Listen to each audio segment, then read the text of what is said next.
আজকের আজকের আমি লাউ চিংড়ি বানাচ্ছি। তো চিংড়ি মাছটা কেটে ধুয়ে নিয়েছি। এখানে লাউ রেখেছি কেটে ধুয়ে, কুকারের মধ্যে একটুখানি ভাপিয়ে নেব। লাউটা দিয়ে দিলাম, এর মধ্যে নুন আর হলুদ দেবো নি, একটু ভাপিয়ে নিয়েছি। গ্যাসটা আবার অন করছি, অল্প একটু জল দিয়েছি। এবার ঢাকনটা বন্ধ করে একটা সিটি দেবো। এখানে আমার সরষের তেলটা গরম হয়ে গেছে।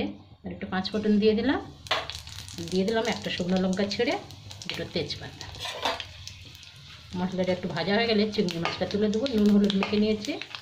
এখানে আমার মশলাটা ভাজা হয়ে গেছে। এবার আমি গ্যাসটা কমিয়ে দিয়েছি আর চিংড়ি মাছটা তুলে দিলাম এর মধ্যে।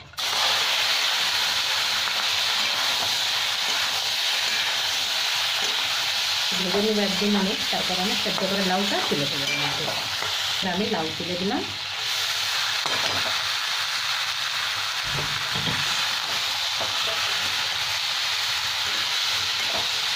লাউটার উপরে একটু মশলা দিয়ে দিচ্ছি।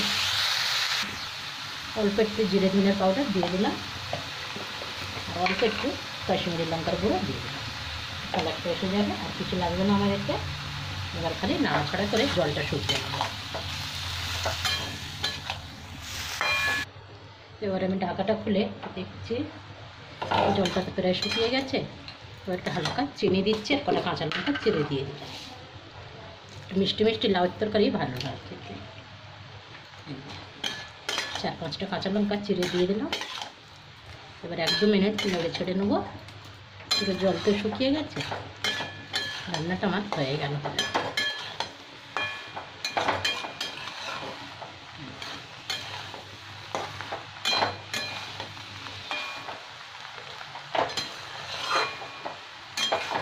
আমি গ্যাসটা বন্ধ করলাম, তরকারিটা আমার হয়ে গেছে।